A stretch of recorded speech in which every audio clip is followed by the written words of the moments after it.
Nah, ngomongin perawatan kulit, ini kan banyak banget ya dok, skincare yang bermunculan dari yang mulai harga rendah sampai jutaan nih dok.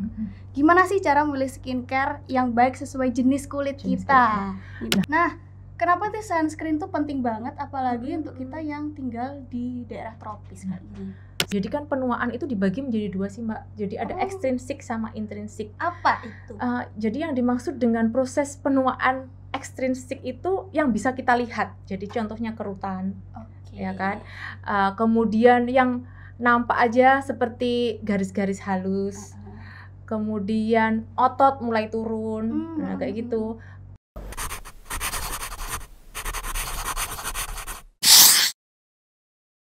Hai Sobat Ratu, akhirnya setelah sekian purnama ditemani lagi bareng saya, Dia Ayu. Kali ini di program Lebih Dekat.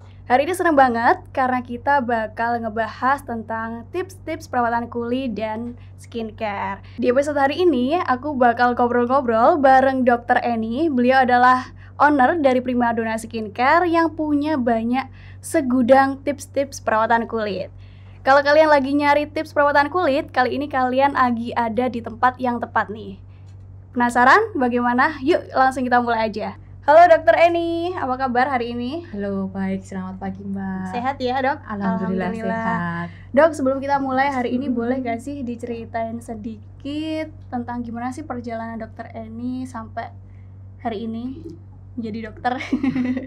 Oke, perkenalkan, nama saya Dr. Eni Anggreni M. Biomed AAM. Domisili saya di Desa Kauman. Kemudian apa yang membuat saya interest menjadi seorang dokter estetik dan anti-aging adalah memang sejak kecil mama saya adalah seorang perias. Jadi memang passion saya lebih ke dunia estetik. Jadi memang sering sama mama saya diajak ngerias ke sini ke sana sejak SMA, SMP itu udah diajak. Jadi tapi karena cita-cita saya memang ingin menjadi seorang dokter dan ternyata memang ternyata ada loh di sisi kedokteran yang kita bisa mempelajari estetik dan kecantikan serta anti-aging itu dalam satu hal yang berkesinambungan. Jadi ternyata passion saya memang di situ. Jadi saya memang suka untuk mengambil bidang estetik ini dan anti-aging tentunya. Dulu sempat kuliah di mana nih dok kalau boleh tahu? Dulu kalau sekolah dari saya SMA Boyolangu di Tulungagung, kemudian FKUHT, terakhir pendidikan saya di Udayana. Jadi untuk ambil Bali Estetik dan Anti-Aging Medicine saya ambil di FK Udayana. Oke, keren banget ya. Itu tapi memang sudah tertarik di kecantikan dari kecil ya, karena melihat ibu yang suka merias gitu. Ya. Kalau dilihat pengalaman dokter kan udah lama ya dok ini? Alhamdulillah saya udah sekitar 10 tahun di dunia estetik dan anti-aging. Wah, kalau sudah lama itu kalau boleh tahu nih dok, apa sih kunci utama memiliki kulit yang sehat dan juga glowing? Nah, tentunya untuk mempunyai kulit yang sehat dan glowing, yang pertama kita lakukan adalah mengenal jenis kulit kita dulu ya Mbak. Jadi setelah kita tahu jenis kulit kita itu, kira-kira ini kering nih. Jadi kita membutuhkan sesuatu untuk melembabkan. Nah kayak gitu. Yang pertama kita harus mengenal jenis kulit kita itu, kemudian apa yang kita perlukan. Jadi supaya sesuai. Jadi seandainya kita, kulitnya kering nih, jadi kita tambahin moisturizer. Terus seandainya kulit acne prone nih, jadi dia nggak mungkin memakai bahan-bahan yang tidak sesuai dengan aknenya. Jadi pemilihan kosmetik bisa kita lakukan. Kemudian yang kedua tentunya merawat kulit dari sisi kebersihan. Jadi kalau cewek itu kan sering make up, jadi kita harus rajin juga untuk membersihkan. Bahkan menurut saya double cleansing itu sangat perlu. Jadi ada beberapa make up yang dia tidak akan cukup hanya dengan pembersihan dengan sabun saja. Kan sampai dia kadang kalau kita memakai untuk cewek-cewek, kalau seandainya dia memakai make up yang tebal, kemudian foundation kayak gitu-gitu, itu dengan sabun saja dia nggak cukup. Jadi dia harus pemakaian seperti mic cleanser, cleansing mic, kemudian pemakaian toner, nah seperti itu. Jadi memang harus ekstra. Kemudian tentunya kita juga harus dari dalam konsumsi cukup air putih, makanan yang bergizi, tidak terlalu banyak gula, misalnya itu juga sangat membantu. Kemudian tidur yang cukup 8 jam per hari, terutama untuk malam hari. Dan tentunya berolahraga juga sangat membantu untuk meningkatkan kualitas serta kulit kita ini supaya sehat juga. Oke, jadi gitu. kita perlu banget buat perawatan kulit ya dok, dan Ya, tentunya. pentingnya memahami tentang jenis kulit kita. Nah, ngomongin perawatan kulit, nah ini kan banyak banget ya dok, skincare yang bermunculan dari yang mulai harga rendah sampai jutaan nih dok. Gimana sih cara memilih skincare yang baik sesuai jenis kulit kita? Nah, kita berbicara di sisi awam ya Mbak, untuk orang awam. Kalau seandainya kalau saya sebagai dokter, tentunya kita bahan aktifnya apa nih? Terus kulit ini kan kita kulitnya normal atau kulit berjerawat nih kan kayak gitu ya. Tapi kalau untuk masyarakat awam, yang pertama ketika kita melihat suatu produk, kita harus tahu ini produknya ini diproduksi atau keluaran siapa ini, gitu kan ya. Kita harus tahu juga ya dok itu. Iya, jadi kadang beberapa orang, apalagi terakhir ini kan ya Mbak, lagi boomingnya, lagi maraknya skincare yang nggak karuan, nggak jelas asalnya. Bahkan kadang seperti kode BPOM-nya aja nggak ada. Nggak ada, polosan. Terus banyak pasien-pasien yang datang ke saya itu dia bilang kayak, begitu saya tanya, riwayat sebelumnya pemakaian krimnya apa? Ya kan? Dia pasti tanya, aduh nggak tahu nih dok, kemarin itu dari teman saya. Kalau gitu yang viral-viral di TikTok ya kan dok, banyak ya. Kan kita bingung, soalnya gini, yang dipakai ini apa? Dia aja nggak ngerti kan ya Mbak. Maksudnya, nah itu kita harus lebih pandai-pandai untuk memilih skincare. Kalau saya pertama yang dilihat adalah yang diproduksi oleh siapa nih. Kemudian yang kedua, minimal sekilas lah ya, tahu sedikit kandungannya.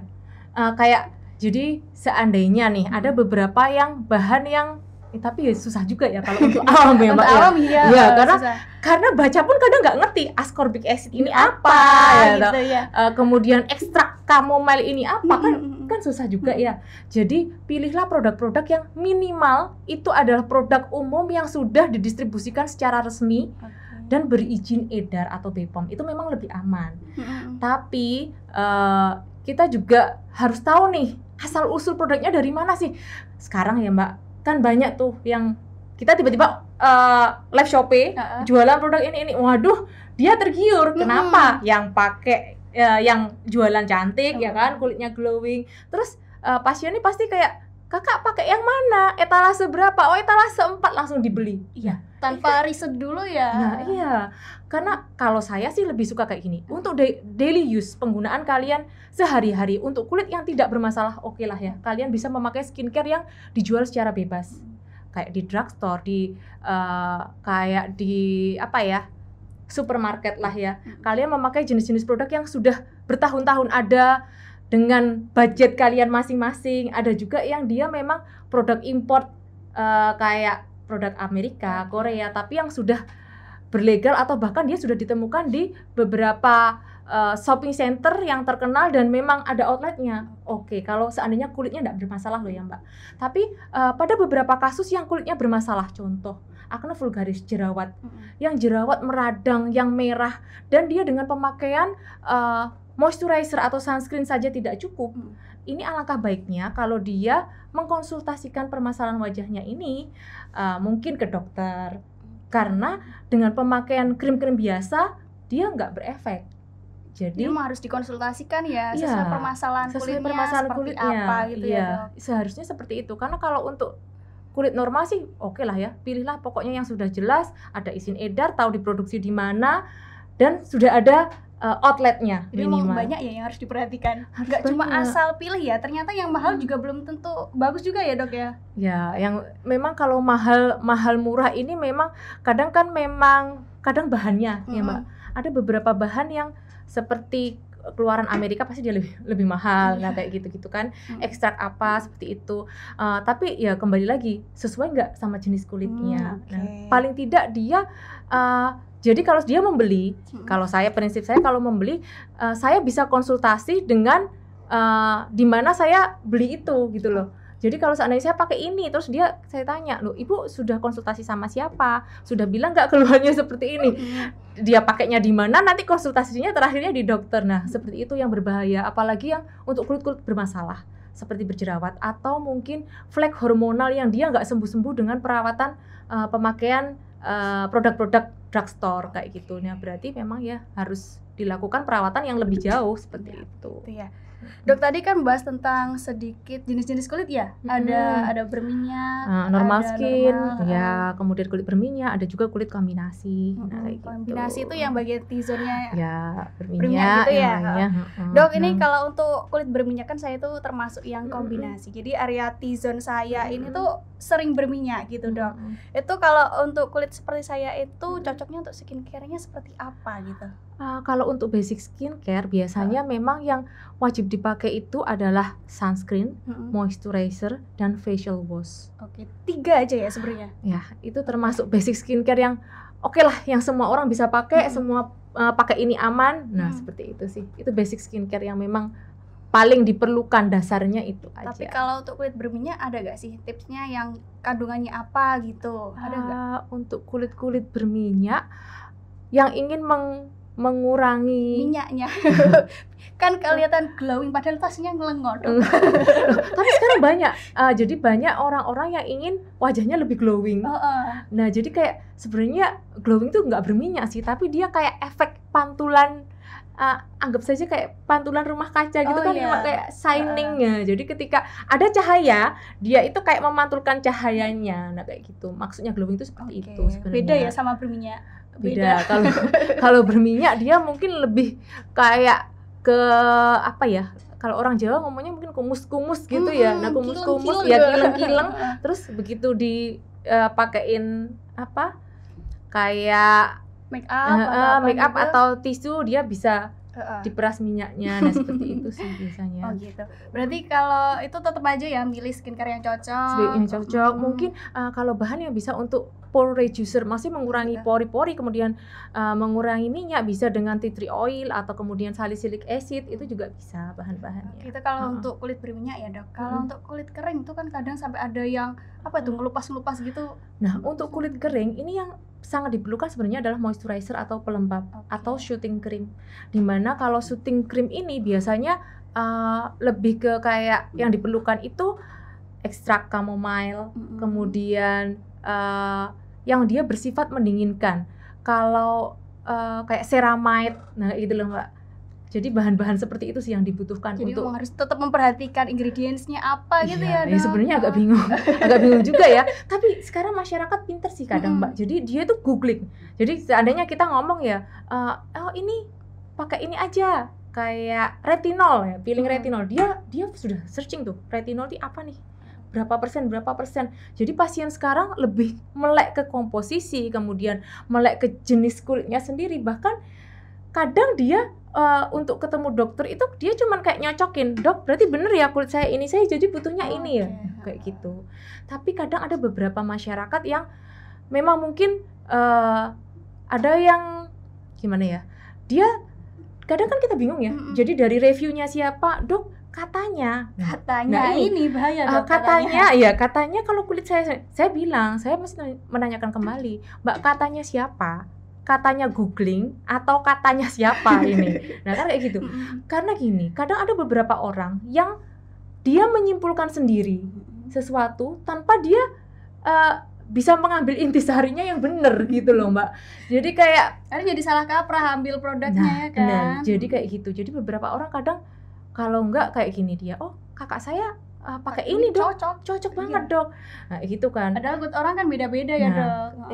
Ini kan kakaknya atau adiknya, kan kita nggak tahu umurnya beda, jenis kulitnya beda, kemudian daily aktivitasnya beda. Ini juga berbeda. Itu juga ya pasti, karena kayak orang yang seperti di dalam pegawai bank kan ya, rata-rata kayak pegawai bank, dia di AC terus, otomatis dia kulitnya akan lebih kering. Nah sedangkan ada lagi yang dia marketing, kan dia pasti outdoor di lapangan, dia terpapar sinar matahari, UV filternya, SPF-nya dia harus 50. Dan sedangkan yang di dalam ini lebih ke moisturizer-nya yang main. Memang berbeda-beda setiap orang, jadi kebutuhannya pasti berbeda-beda. Oke, tadi kan ngomongin apa itu sunscreen ya? 50% kalau banyak di ruangan yang outdoor gitu ya dok. Nah, kenapa sih sunscreen tuh penting banget, apalagi untuk kita yang tinggal di daerah tropis kayak gini? Sunscreen itu sangat penting karena Indonesia ini kita ada di daerah tropis yang intinya dia dekat dengan garis khatulistiwa dan paparan sinar mataharinya itu banyak banget ya Mbak. Berbeda sama negara-negara barat yang mungkin dia jauh dari sinar matahari. Sedangkan sinar matahari ini juga dia mempunyai ada UVA, UVB. Jadi meskipun kadang kita tidak keluar yang terpapar langsung, masih ada sinar UV yang bakalan mengenai kulit. Bahkan ada basic research. Jadi kayak penelitian itu ada beberapa jurnal yang bahkan dia meneliti, ada yang kemarin lagi happening kan ya Mbak. Jadi supir truk dia kayak sisi kanan dan sisi kirinya ini agingnya sebelah kanan karena dia terpapar terus sinar matahari karena rutenya setiap hari sama. Nah yang kanan ini lebih turun dan lebih tua daripada yang sini karena efek buruk sinar dari matahari ini itu banyak banget. Jadi selain apa aja gosong atau kepanasan, kemudian sinar matahari ini juga merangsang pembentukan melanin dari tubuh. Melanin efeknya dia akan flek, kemudian kulit hitam lebih gosong, nah kayak gitu. Ada juga dia akan merangsang pembentukan radikal bebas di tubuh. Radikal bebas ini nanti akan menyebabkan penurunan jumlah kolagen di tubuh juga. Banyak banget ya dok efeknya. Iya, karena kemarin kebetulan penelitian saya, S2 saya kemarin memang tentang efek buruk radiasi sinar matahari terhadap kulit yang menyebabkan penurunan kolagen. Jadi memang penting banget yang di Sobat Ratu buat pakai sunscreen gitu ya. Sunscreen ini penting banget karena itu tadi dia akan mengurangi minimal resiko-resiko terjadinya kayak kanker kulit, kemudian gosong, sinar UV, radikal-radikal bebas. Bahkan kalau terkena sinar matahari nanti secara otomatis dia akan menurunkan kolagen di tubuh. Jadi kita akan lebih cepat tua atau aging skin, penuaan. Itu ternyata salah satu faktor cepat tua. Jadi memang ini nggak boleh mager gitu ya Sobat Ratu buat pakai sunscreen ini buat cewek cowok juga ya dok ya. Iya benar sekali. Sekarang ini gini, cowok banyak sekali yang sudah mulai paham ya Mbak. Jadi maksudnya pasien-pasien saya di klinik bukan hanya cewek aja loh. Banyak juga yang cowok karena mereka juga mulai sadar ternyata perawatan ini perlu. Kan penuh cewek gitu ya. Iya, karena ternyata dari hasil penelitian penuaan pada cowok ini lebih sering dan lebih banyak juga cowok ini. Karena kan mereka juga otomatis cowok-cowok itu jarang kan pakai sunscreen, Pak. Siapa nih yang jarang pakai sunscreen cowok-cowok? Pasti jarang juga perawatan kan ya. Makanya mungkin pada cowok ini kadang kulitnya lebih bermasalah. Kemudian dia juga sering seperti rokok. Rokok termasuk radikal bebas atau polutan yang nantinya dia juga akan merusak dari jaringan kulit itu sendiri gitu. Efeknya banyak. Jadi maksudnya penuaan tuh nggak pilih-pilih antara cowok atau cewek. Penuaan ini ya ampun dok. Ini harus dihindari ya Mbak, dicegah. Apalagi untuk yang usia 25 ke atas itu kan mulai ada keresahan-keresahan, timbul masalah penuaan gitu ya. Ada garis-garis halus, apalagi yang usianya bertambah dan belum merit ini kan pasti khawatirannya tuh lebih tinggi gitu loh dok.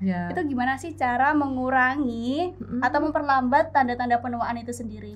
Jadi untuk memperlambat proses aging atau penuaan, jadi kan penuaan itu dibagi menjadi dua sih Mbak. Jadi ada extrinsic sama intrinsic. Apa itu?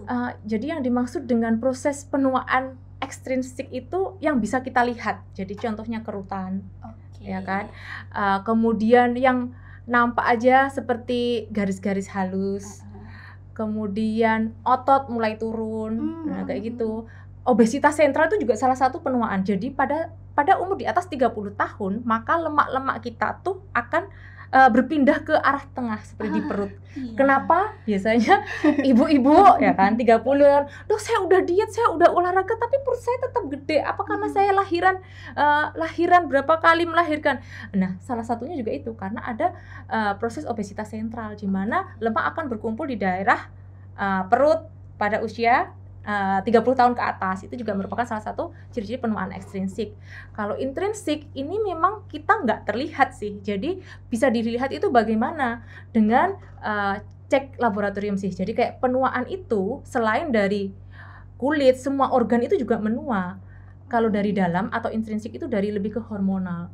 Jadi kita kalau cewek-cewek pernah dengar kayak istilah menopause. Itu tanda penuaan juga ya. Jadi kalau pada cowok bahkan bisa terjadi andropause. Jadi penuaan karena penurunan jumlah androgen atau hormon-hormon pada usia di atas 30, 40 nanti akan semuanya juga akan berkurang atau mengalami penuaan. Penuaan ya ampun. Mengkhawatirkan ini. Saya juga takut kalau tua kan ya Mbak. Karena kalau bertambah tua memang selain penampilan, pasti kita juga mobilitas, kemudian aktivitas kita juga pasti akan mengalami penurunan fungsi juga.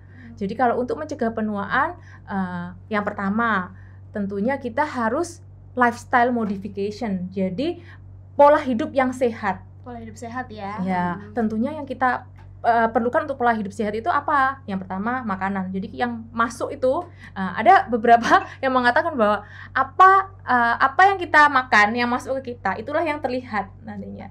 Jadi pilihlah makanan yang lebih sehat. Biasanya lebih sehat ini ke kayak sayuran, buah-buahan ya. Kemudian mungkin makanan-makanan yang low sugar. Jadi kalau sugar atau gula itu sebenarnya mempercepat penuaan juga sih Mbak. Jadi gula ternyata iya, karena suka gula. Nah, itu gula akan meningkatkan jumlah insulin di tubuh. Nah, begitu insulin naik, ini nanti bisa terjadi banyak hal yang kurang menguntungkan bagi tubuh. Ya seperti obesitas, kemudian asam laktat meningkat. Jadi kayak di otak itu nggak sampai, jadi kita cenderung ngantuk, malas beraktivitas. Nah, kayak gitu sih Mbak. Jadi makanan yang pertama. Kemudian yang kedua, olahraga perlu. Olahraga sangat perlu. Iya, karena saya merasakan sendiri sih, begitu kita berolahraga, otot-otot kita dia juga akan seperti diperbaharui gitu ya Mbak. Jadi dia sudah terlatih dengan aktivitas kita yang aktivitas daily sehari-hari itu kayak apa. Jadi dengan berolahraga kita akan terasa lebih ringan.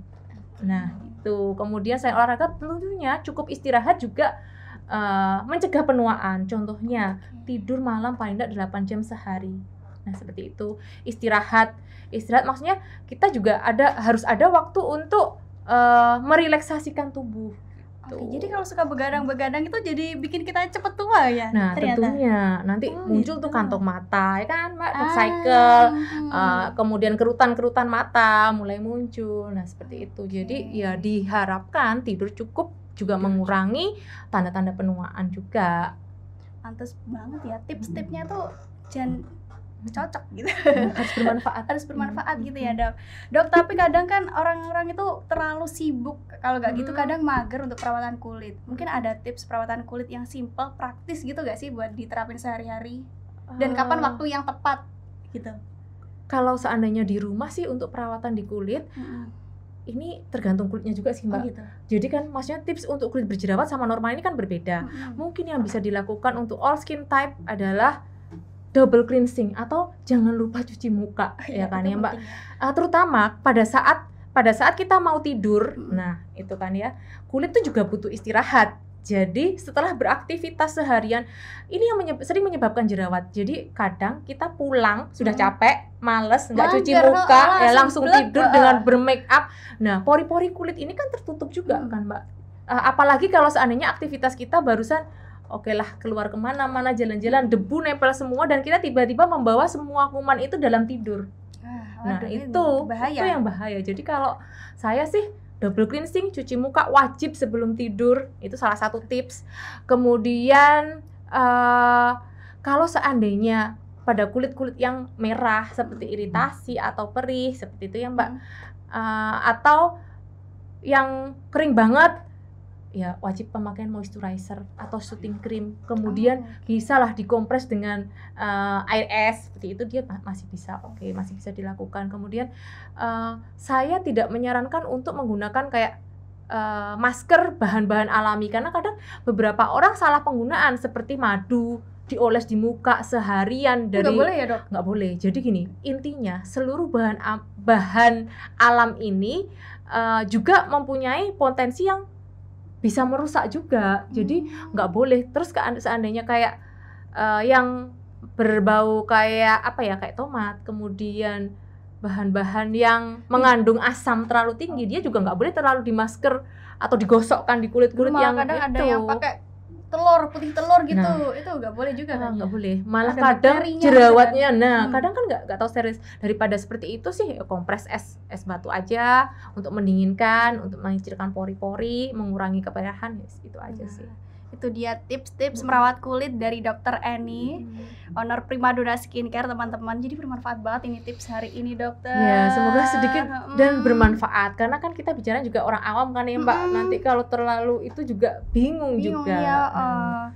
Oke, dokter, ini karena waktunya sudah mepet, ada gak sih terakhir ini harapan buat dunia kecantikan Indonesia ke depannya itu seperti apa gitu? Harapan saya untuk dunia kecantikan, untuk para semua konsumen di sini harus lebih berhati-hati dalam memilih skincare.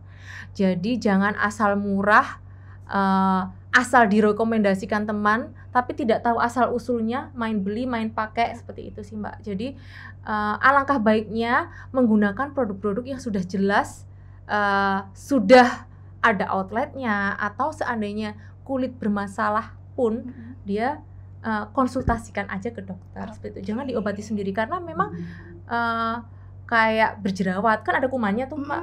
Kan kita juga harus membunuh nih kuman. Jadi nggak bisa yang langsung dipakai sembarangan, seperti itu sih. Jadi harapan saya be a smart buyer.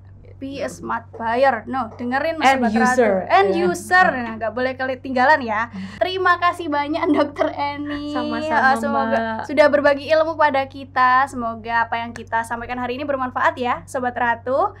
Dan sampai jumpa di episode selanjutnya bersama saya Diah Ayu di podcast Lebih Dekat. Sampai jumpa. Bye.